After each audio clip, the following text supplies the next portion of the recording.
Welcome in to the 48 Minutes podcast on Believe. I'm Ross Geiger, the former NBA video coordinator, and I'm joined alongside Bruce Bernstein, our four-time Emmy Award winner who spent more than 3 decades at ESPN producing NBA shows, SportsCenter, and soaking up knowledge from the best two panelists in the business. And also joining us is the 2-time Emmy Award winner, Michael Worldby Freer, who's a senior writer at Stat Factor, specializing in writing advanced statistical NBA reports for various announcers across the league. This is episode number 195, the Anthony Mason episode, as Mace took home the Sixth Man of the Year award honors in 1995 while playing for the New York Knicks.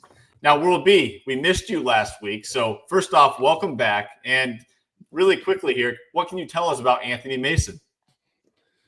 Point forward. He was going to be that guy for Don Nelson after Pat Riley left, and apparently that didn't go over so well because they got rid of Nelson before the season was out in 95, 96. But he was a workhorse. He was as tough as can be, personified the 90s Knicks, the toughness, the strength, everything. I mean, the front line with Ewing and Mason and Oakley, I don't know if too many teams wanted to mess with that. Yeah, well, tonight goes out to Mason. It's great to have you back in the saddle with us here tonight, World B. And as we, Bruce and I previewed on last Friday's show, we talked a lot about the Chicago Bulls and the New York Knicks as they enjoyed a home-and-home weekend series set. And with you back in the house, World B, I thought it's only right that we review this very early but very good Eastern Conference matchup because we were treated to 2 great games over the weekend. And let's first start out with the Chicago Bulls, who are now tied for the best record in the Eastern Conference at 5-1. I know that season's early here, Bruce, but Billy Donovan really has this group competing at a high level right now. You know, Vegas had them as an over-under of 33.5 wins, and we all agreed when we did our preview show, there was no way that was coming in as an under. We all believed strongly that they'd be better than 33.5 wins. And, you know, so far, 4-0 at home, 1-1 away. I mean, Josh Giddey has been the engine on that team. I mean, 22 points, over 9 rebounds, almost 9 assists. Second leading rebounder on the team, which, you know, is pretty good considering, you know, he's averaging at least 4 rebounds more than every forward on their roster because their forwards aren't rebounding very well at all. But this team has featured really good perimeter defense. They're 6th best in the league guarding the 3. Teams don't even attempt that many against them anymore. They have the 4th lowest number of 3-point attempts against them at just 32.5 a game. So, yeah, you know, they need Buzelis and Williams and Okoro to start to board a little bit. And if they do, this team could really do some damage. And look, right now, they got 2 guys playing like all-stars. I can't believe I'm saying this, but Nick Vucevic is one of those 2 guys. Yeah. I mean, and, you know, and Ayo Dosunmu has been great on the second unit, 16 a game, 26 minutes. So they're off to a great start. The schedule has favored them.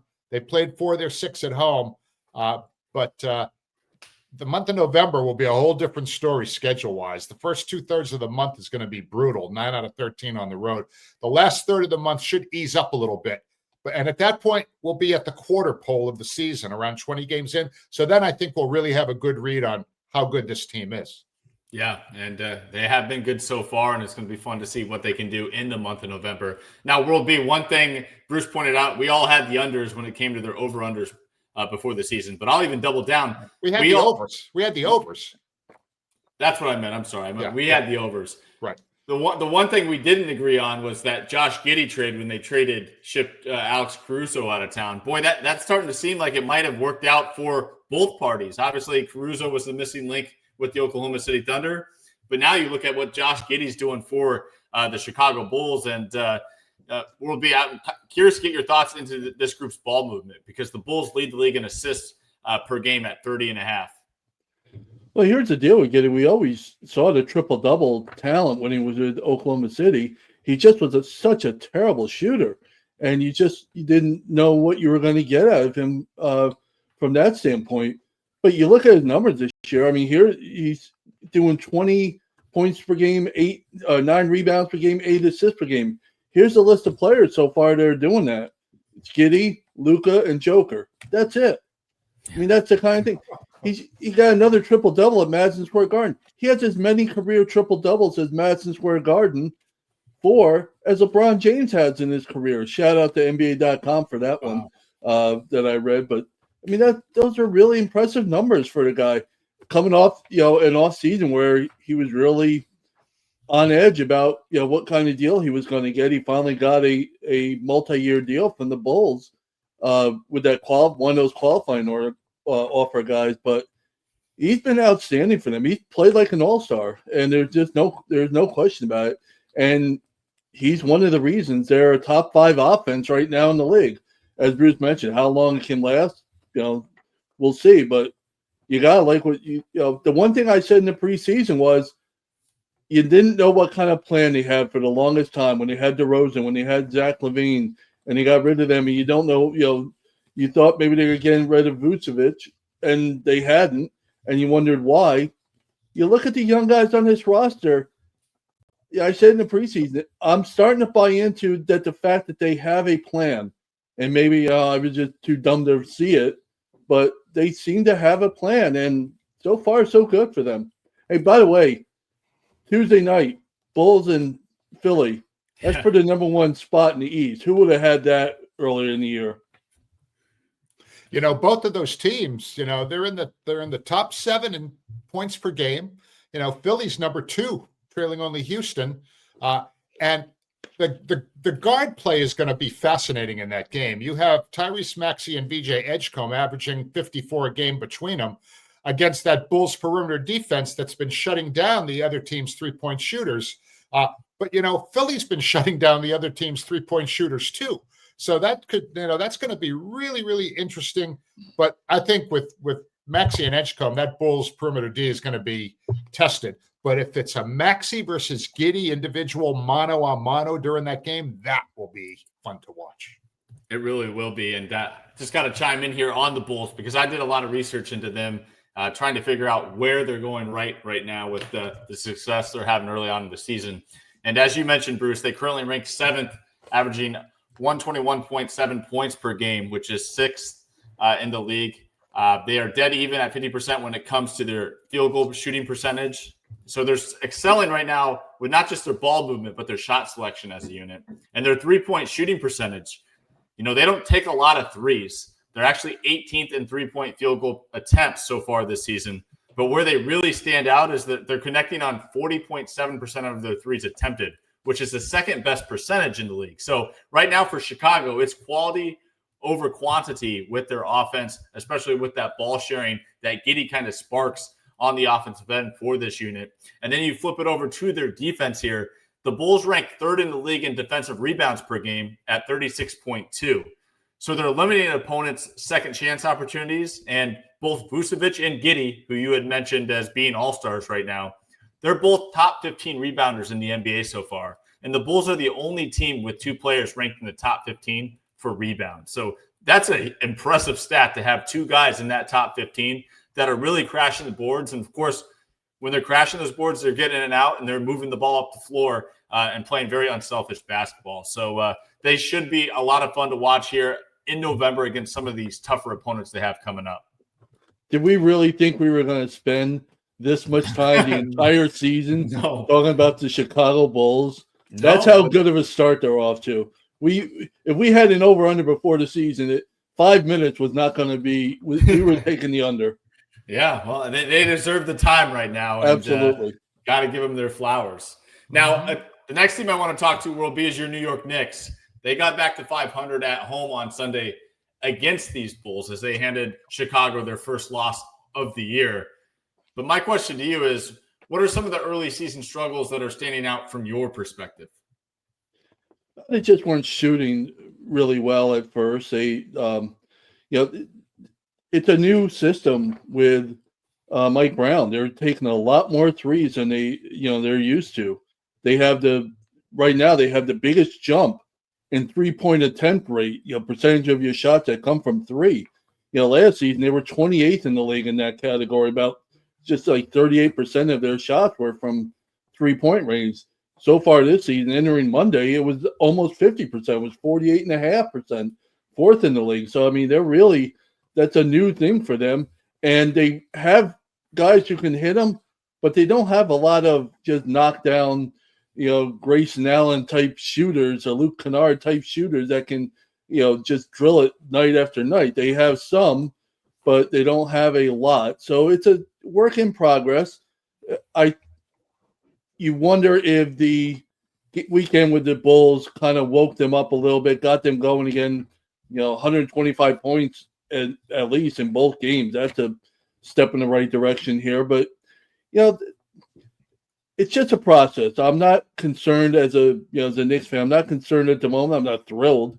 But we'll have to see how it plays out. Well, I said they're taking a lot more threes. They're also, opponents are taking a lot more threes against them too. So it's a give and take there. Almost 47% of opponent shots are threes. So that's a new experience for them as well. So, we'll see what happens.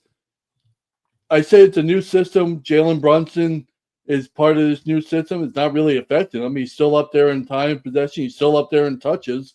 He's still getting his points, obviously, but we'll see how it all plays out. But so far, it's a very early in the season. It hasn't been, especially when they started 2-0. You thought they were going to really be good, just be dominating like some other teams. Just hasn't worked out so far. Bruce, what's your take on the Knicks?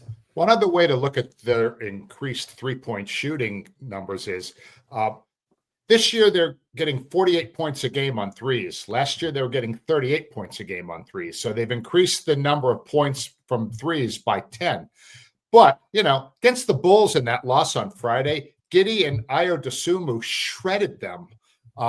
They combined for 54 points, 14 rebounds, 18 assists on 20 out of 31 shooting with one combined turnover. So they truly, they dominated that game on the perimeter. Now, you mentioned Jalen Brunson. He's leading the way, getting 31 a game, but he and Tyrese Maxey are tied for the league lead in field goal attempts per game with just under 23. So he's getting his points, but he's also, volume shooting.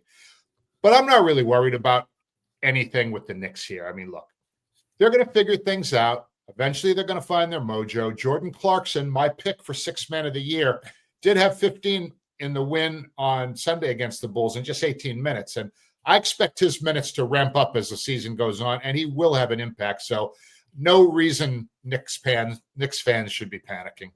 Yeah, no need to hit the panic button. I'm in complete agreement with the both of you here. I mean, there were a lot of changes and adjustments made this offseason, and this is just going to be something that needs to work itself out over time. Obviously, you got the 2-0 start, got everyone's hopes up, as World B alluded to, but just overall grand scheme of things, I mean, you're Coach Brown's trying to make minor tweaks along the way. He's had guys out of the lineup. Mitchell Robinson's now once again missing time due to injury, and he's trying to expand that rotation. So guys are getting back into the mix that maybe didn't see the floor that much last year.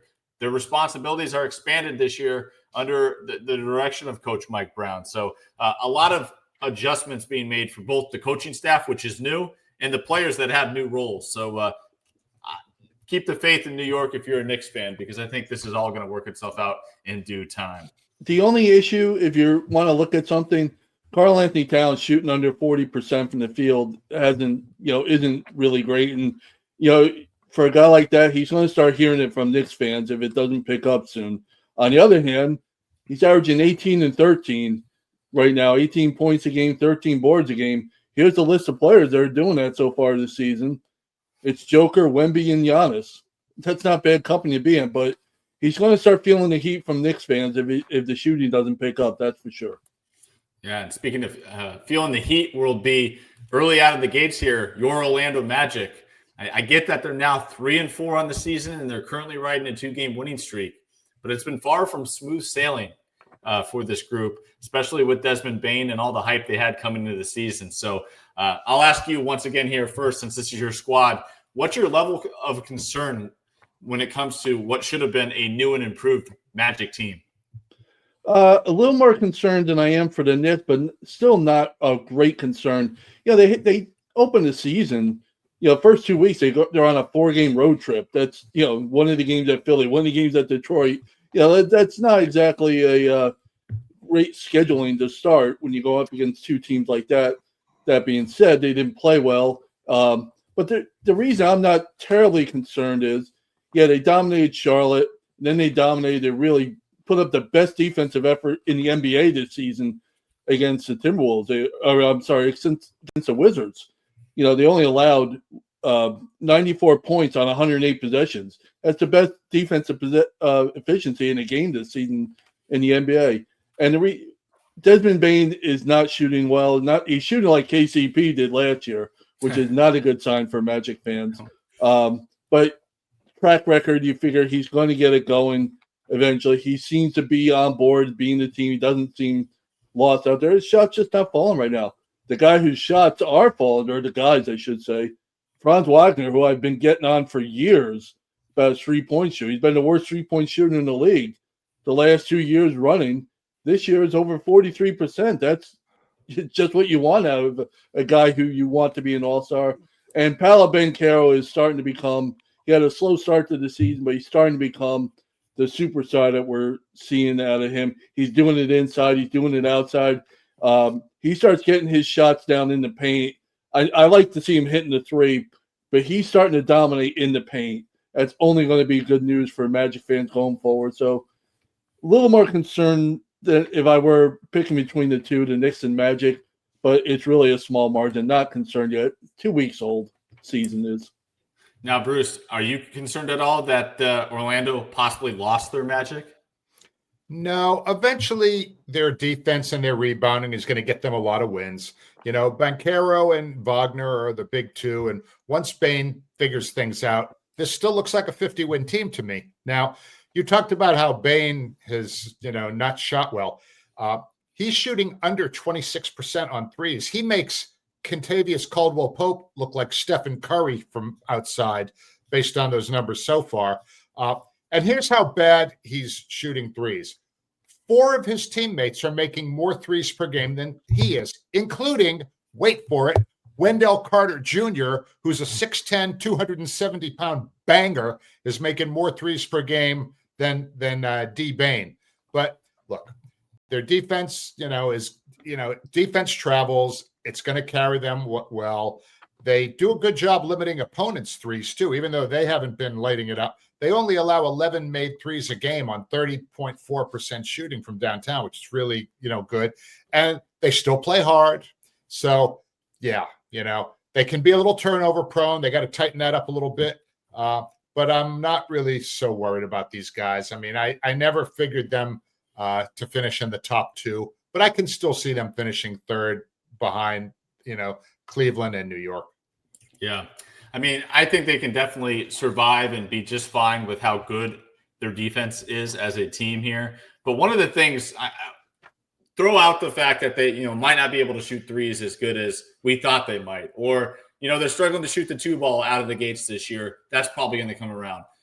One part of their shooting that definitely needs to improve if this team is going to be taken seriously come playoff time is them with their freebies at the free throw line. Because Orlando is ranked second, taking nearly 33 free throws a game at the moment, but they currently only connect on just under 75% of them, which is ranked in the bottom 5 of the league. So if you can't make 3-point shots, if you're struggling to make your twos, you at least got to make your free throws, especially when you have a physical team, a guy like Paolo Banchero, Franz Wagner, who have size advantages, have physical advantages to where, they're going to draw more fouls. They've got to be knocking down those shots, man. If you're struggling from the field, you cannot miss the free ones at the free throw line. So that's something to keep an eye on for Orlando moving forward and see if they can, improve upon that free throw percentage as a unit. And with that, let's go ahead and talk about the Oklahoma City Thunder, who moved to 7-0 on Sunday, which ties this team for the best start in franchise history. They started last season at 7-0 as well and are only the 3rd team in NBA history to start back-to-back seasons with a 7-0 record. So, Bruce and World B, I thought we'd have some fun here. Time to take a quick look here at the Oklahoma City upcoming schedule and predict when we might think their first loss might come this year. So, Bruce, I'll leave it to you first. After reviewing the upcoming schedule for the Thunder, where do you see that first L? It's hard to see any game that looks like a loss on their schedule because they're just so good. So that's when I look at back-to-back games on the road. And I see one on Wednesday of this week at Portland.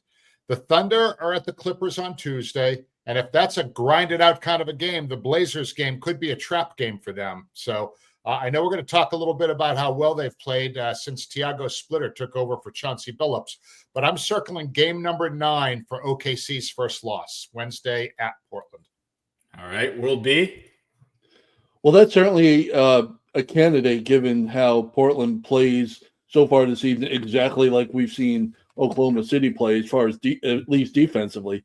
For me, it's going to be when they're back at home in a week when they host Golden State. That's my prediction. That'll be their first loss. I believe that'll be after 11-0 start. I believe that'll be right. It'll be game 12. So I think that'll be, it's going to be a big hype matchup. And I've been big on the Warriors during the preseason, before the season, in our preview. So that seems like a good opportunity to wake everybody up and make people realize that maybe the Warriors aren't going away or just giving it to Oklahoma City this season. All right. And as for me, Bruce, I'm right along with you here on Wednesday being the first loss in Portland, because Tuesday night, as you mentioned, they do play the Clippers on the road in LA. It could be a night out in LA Monday night, have to play the Clippers Tuesday. And that's a game where SGA is going to exert a lot of energy, because we know SGA loves to produce a revenge game against the Clippers, the team that traded him away to Oklahoma City. So that's a statement one for SGA. And then the next night, he's got to deal with one of your wardens, Jrue Holiday, who's playing some fantastic basketball. So let's go ahead and talk about those Portland Trailblazers, who are now 4-1 under interim head coach Tiago Splitter. And while they're certainly still in that interim coach honeymoon stage, you got to give this team a ton of credit for how they responded to the shocking news they got dealt just one game into this season. So, Bruce, I want to start off with you on this one, because it's one of your favorite players, and that's Jrue Holiday. He's been absolutely balling to start the season.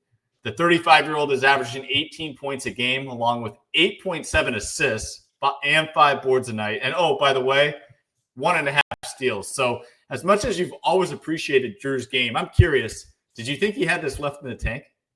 Well, it's funny. I wasn't really sure, but I would never underestimate this guy. He's a Hall of Fame player. Okay? Yeah. Jrue Holiday is going to the Hall of Fame someday. So you could, and we know what a big heart the guy has, and what pride that he has as well. So yes, he's having a great bounce back season at age 35. But you know who else is having a great bounce back season and is putting himself in 6 Men of the Year contention is Jerami Grant. I mean, he's averaging almost 21 a game off the bench. Okay. That's like big time. That right now you might say he's the leading candidate for 6 Man of the Year, all things considered. But, the Blazers like to play fast. They shoot a lot of threes. Denny Avdia is leading him in scoring. He continues to improve. He's top 20 points in every game but one this season. And in that one, he had 19, and it was a win. So, all good. And don't look now, but Donovan Clingan is just a half a point shy of averaging a double-double. And he actually out-rebounded Nikola Jokic 15-14 in Sunday's win over Denver. So, yeah, I don't know. I didn't have Tiago Splitter on my Coach of the Year radar screen when the season started because, he wasn't a head coach. But he is now. And heading into Monday night's game, as we're taping, they're playing the Lakers, and they've won 3 straight. And LA is going to be playing without Austin Reeves and Luka. So it could be a W on Monday night. It hasn't started yet as we're recording this, but, sure. When you play this back on Tuesday morning, if you see the Lakers losing to Portland, that'll be 4 straight wins for the Blazers. World B, what's your thoughts on this Trailblazer squad? The thing I really like about the Blazers, and I talked about them in the preseason year, they had – over their last half of the season, one of the best defenses in the league. They really got it going under Chauncey Billups there. And that was giving fans hope for this coming season. And it's carried over. They're still a top 5 defense, 2 weeks into this season. But it's a really kind of a weird thing. The reason I said before that they're playing like the Thunder. The Thunder had a top defense. They were a top defense in the league last season. But they didn't lock down shooters. They didn't defend shooters at will. They were like middle of the pack in opponent field goal percentage. Well, the Blazers are a top 5 defense, and they are bottom 10 in opponent field goal percentage, 24th, and rebounding defensively, 26th. So how are they doing it? They're the best team at forcing turnovers. They're the only team forcing 20 or more turnovers a game. They're number 1 in the league in steals. They're number 1 in loose balls recovered. They're number 2 in deflections behind the Cavaliers. And they're number 1, obviously, turning that into points. They're scoring about 24 points a game off turnovers. So that's just an incredible way to go about doing your defense. The reason I'd be pumping the brakes a little bit is eventually, unless you have all this great talent defensively like the Thunder do, if you can't slow down shooters, if you can't defend shooters any better than what they're doing right now, eventually that could come back to haunt them. Right now, though, you love to hustle out of the team. Obviously, they're the number 1 hustling team in the league. Yeah.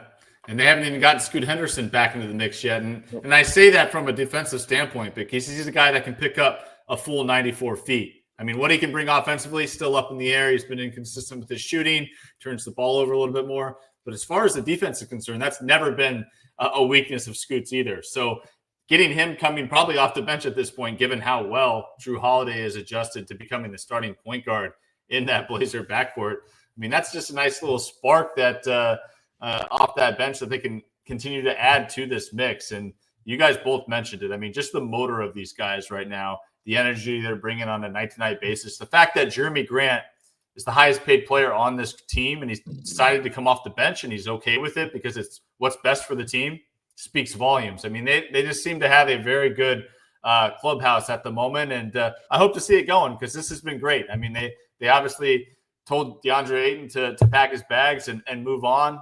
They promoted Clingan to the starting center position, and they're letting some of these young guys with a mix of these young older veterans kind of figure things out amongst one another. And now Splitter's entered the mix, and it's just been a great opportunity for everyone involved there. So really great story in the NBA thus far in Portland. Now, speaking of some not so great stories, let's talk about some point guard problems in each conference. We're going to start in the Eastern Conference, and that is with Trae Young, Bruce. He is set to be reevaluated in 4 weeks after spraining his MCL in his right knee. So obviously this is a huge blow to a Hawks team that we had very high hopes for this season. So, what's your take here on the Atlanta Hawks for the next month or so? Well, he's going to be reevaluated around December 1st. The Hawks have 14 games between now and then. And you mentioned it was a sprained MCL in his right knee. Nickeil Alexander-Walker takes his place in the starting lineup. He's played well, but the timing of this injury for Trae is just not good. He was hoping for a contract extension, although he does have a player option for next season at nearly $49 million, and he's making almost 46 this season. But his shooting, which was really bad last year, has dropped off even more this year. He's averaging career lows in nearly every statistical category, including three-point shooting at just over 19%. Now, maybe some time off mentally will do him good, and he can come back stronger, provided the MCL heals up nicely, come back sometime in December. The Hawks are going to need him if they hope to finish in the top 6 and avoid that play-in come April. But, right now, I mean, there's a guy who needs a reset from on every level. Yeah, and maybe this is what he needs. I mean, unfortunately, never wish an injury upon a player, but maybe this will be a blessing in disguise for Trae Young turning things around, especially with his shooting percentages, like you said there, Bruce. Roby, what's your take on the Hawks? Well, they were really struggling when he was healthy. The Hawks were really struggling when he was not, when he was sitting on the bench. They were just like 91 points per 100 possessions in the 4 games, while he was playing, when he was off the court. But, in those last 7 quarters since his injury, they're getting it together a little bit. 123 points per 100 possessions. So they're starting to, find their way without Trae Young, which is good news. The bad news is they're guys you expect to be lockdown defenders, really pick it up defensively. Dyson Daniels, Jalen Johnson, and Alexander Walker. And 100 minutes, over 100, like 106 minutes, when those guys are on the court together, they're giving up 122 points per 100 possessions. That just, if you're going to win, that's just not going to get it done, because those are the 3 guys you're going to see on the court as much as anybody, and they just have to play better defense right now, that's what's going to have to get them through this situation. Yeah, and what I think is interesting about this team moving forward without their star point guard is they don't have another true point guard on this roster. So while Dyson Daniels will be called upon to do some of those duties, as Bruce mentioned, Nickeil Alexander-Walker has now entered the starting lineup, but he's not a point guard either. So they're going to have to operate a lot of their offense with a non-traditional creator like Jalen Johnson, who can certainly be a guy that can do that. So keep an eye out on Jalen Johnson's assist lines, as those could be nice player props to consider for the time being for parlays and, like I said, an assist prop for sure. Now, next up in the Western Conference, we've got Ja Morant world beat. He was suspended for 1 game by the Grizzlies for conduct detrimental to the team. And so I'm wondering, is it now time to fire up the NBA trade machine with Ja?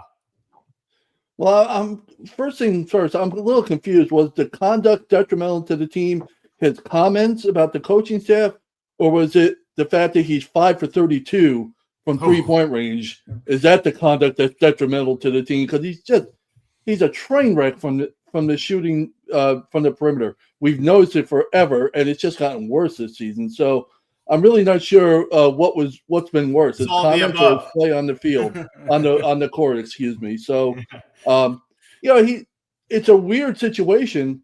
He and Jaren Jackson Jr., 2 All-Stars, are both averaging less than 30 minutes a night. So, I mean, that's really a weird situation. You want your best on the court. So I don't know necessarily what's going on there. But on the other hand, they've been on the court together for like 88 minutes, and the offense is barely scoring over a point per possession. So it's not like they're really productive when they're on the court together. So at this point, it's what's holding Memphis back? What is the big loss if you've worked out a trade and he was no longer on your team? You're going to miss some outside shooting? You're going to miss some production on offense? Doesn't say so in the numbers right now. Yeah. Bruce, what's your take on the situation in Memphis? So, the team suspended him for a game for bad behavior towards the coach and the coaching staff. We know that Ja really liked head coach Taylor Jenkins, who was fired last season. And the new offense that head coach Tuomas Lisalo has installed is not to his liking. So it looks like the relationship, as you both have sort of said, is definitely on the rocks. And there'd be plenty of teams willing to take Morant off the Grizzlies' hands if things continue to go sideways. We know that Morant is talented. His talent has been on display for years in the league. So, he's having a crappy year right now, but he's not exactly an old man. But if he wants to be the leader of a team, he needs to grow up. In the past, a lot of his issues were off the court, but this is on the court and in the locker room. So this is a whole different deal, and it's worse, okay? Would anyone really be surprised if Pat Riley and Andy Ellisberg are already on the phone with Grizzlies GM Zach Kleiman exploring trade ideas? Because Miami seems like exactly the kind of team that would want him and that he would want to play for as well. So we'll see if anything goes down there. Yeah, I think that's the match made in heaven there. Perfect situation for Ja would be to head off to South Beach and join Heat Culture, where they can really kind of turn things around for him, kind of channel that energy a certain way. But yeah, I'm right there with you, Bruce. This guy's got to grow up. I mean, the report came up that, the way he responded to the coach once being called out in front of the team in the post-game coach's speech to the team. I mean, you're the leader of the team. You should be able to lead by example and take some criticism. You can't just be stubborn in an internal conversation. It wasn't like the media was around and they made a huge deal about this. This was amongst the group that is going to battle night in, night out together, coaching staff and players alike. You got to be able to accept some criticism. You're not always perfect. He probably knew he wasn't perfect, but the fact that he just can't handle a little criticism from his head coach, grow up, man. I mean, you're not going to be a star in this league if you can't take criticism for those that want you to be playing better and are looking to help improve your game and your team's game moving forward. Another realistic trading partner for this group, at least in my mind, I think would be perfect, would be, can you imagine Ja Morant and Ant-Man forming a backcourt in Minnesota? I don't know how the money would work in that one, but that one would be fun. Just the fact that those two athletic and high characteristic media guys would be. I mean, can you imagine those post-game pressers? Ja Morant with his sunglasses on, Ant-Man with his sunglasses on, and some of the quotes that we might be given. I mean, it would be a interesting match between those two, and a Wolves team that needs a point guard. So keep an eye on them as well. All right, moving on here. Let's have some fun. And I've got some NBA true or false questions for the both of you. Bruce, I'll let you lead us off with this one, and you'll follow him up on this one. True or false, the San Antonio Spurs will finish top 4 in the West, Bruce? This afternoon, when I was working on this answer, I said true. I expected them to win 50 games and finish in the top 4. But we also found out this afternoon, Dylan Harper is now injured and is going to miss weeks. They didn't say how many weeks, but weeks of the season. And the way that guy has been playing, that is a big, big loss. He's probably been their second or third best player this year behind Wemby, and he and Castle are kind of neck and neck for number 2. So, yeah, I mean, if Harper is a quick healer and they can, keep their heads above water when he's out, I'm going to say true. But, that I'm definitely leaning more towards false simply because of that injury. Yep. Will be? I think it's false, but that doesn't mean a bad season is ahead for the Spurs by any stretch of the imagination. Bruce predicted big things for them in our preview shows, and so far it's coming true. I took a wait and see approach, and so far, with Wemby leading the way defensively and offensively, it's been really impressive. The problem is, to finish in the top 4, you have to go through teams like, Oklahoma City, Denver, the Clippers, the Rockets, the Warriors, Minnesota. I mean, those are teams that have the experience and have the talent to get ahead and get a top 4 seed. By the way, number 5 seed can easily, even the 6 seed can easily be a 50-win team in the Western Conference this season. We saw the 2 through 7 seeds last year were separated, I think, by like 2 wins. So it's not like it's out of the realm of possibility. You could win 50 games and be the 5 seed and still be a really impressive turnaround season for the Spurs. But top 4 seed, for the moment, I'm saying false.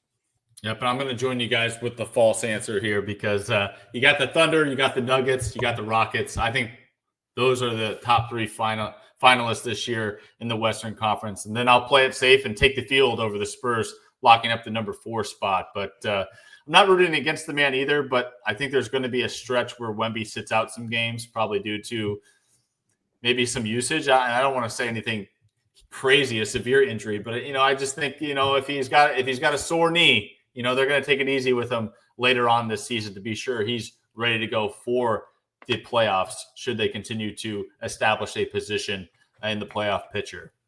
But great first question there. Next up here, we've got true or false will be Nikola Jokic will record the most triple doubles in a season. And just so you know, 42 is the record. I think it's true. I think he's going to do it. You look at his numbers, or obviously he's triple double already, so you expect that he's got to continue if he's going to get the record. He's not shooting particularly well, just from the outside at least. From the inside, he's dominating, but from the outside, it's like 23% right now. So you expect that to get better, obviously. But my thing is, he's still, with all the lineup, with the lineup change of Cam Johnson and Michael Porter Jr. going, he's still getting about 95 touches a game. He's still top 10 in touches. So as long as the ball's going through him, he's going to get the rebounds. He's going to get the points. It really comes down to, is he going to get enough assists? Well, when the ball operates through you that many times a game and the way he passes, he's going to get, I think, enough 10 assist games to get the triple-double. Yeah, I think he's going to set the record this year. All right, Bruce? I'm going with false. The Nuggets are in this to win a championship, not break Russell Westbrook's single-season record for triple-doubles. Joker may get close, but getting proper rest down the stretch might mean missing some games or playing reduced minutes in some others in order to be healthy and fresh for the postseason. So I don't think he's going to get there, but it's not because he lacks the talent to get there. I just think it's going to be a strategic move to give him some rest and keep him fresh. All right, fair points there, Bruce. I'm going to join Will B on this one and say true. I think the Joker's going to do it. He's already got 4 trip dubs in 5 games to start the season. And he now has the shooters around him to collect even more dimes. And I think we both know he can score at least 10 points and grab 10 rebounds in his sleep. So I think with the added shooting, the assist numbers are only going to go up this year. And as World B mentioned, the touches are still there. And I don't see why they would stop giving, the Joker the ball, because good things happen when it seems to be in his hands. Now, last but certainly not least, Bruce, final one, true or false? Someone other than Steph Curry will lead the league in three-pointers made per game. Right now, Steph is tied for third in the league with Luka, and they both find themselves behind Tyrese Maxey and Cleveland's Sam Merrill. I'm going to say true. I mean, it isn't going to be Sam Merrill, and I don't think it's going to be, Donovan Mitchell's up there, Isaiah Joe's up there, Tyrese Maxey's up there, Curry's up there. I think it might be either Maxey or Spider. I think one of them is going to beat out Steph this year. All right. Will be? I think it's false. I think Steph, he takes about 11 a game. He was one of the league leaders last year in attempts per game from three. That's not changing anytime soon as long as he's in the league. And these other guys, will have to shoot about 45% from three-point range to, with their attempts to surpass Steph Curry as far as, three-pointers made. I just don't see it happening. Steph shoots too well, takes too many threes. He'll end up with about, where he's at, 4.3, you said, right now per game. Yep. I think that's not going to decline. So somebody's going to actually have to. It could be Luka. He's going to take plenty. Could be LaMelo Ball. He was one of the league leaders in attempts last season. He's not a bad three-point shooter. He's just, don't ask him to defend on the three, but taking the three, he's fine. So it could be somebody else. Right now, I don't see it happening. I'll say Steph takes that title one more time. All right, I'm going false as well. I think Luka can definitely give the three-point legend a run for his money this season, but I'm not betting against the greatest to ever shoot it from deep. And with that will do it for this edition of the 48 Minutes podcast on Believe. Thanks for tuning in, and we'll be back with you on Friday to be sure you're up to date in 48 on all things around the association. Take care, everyone.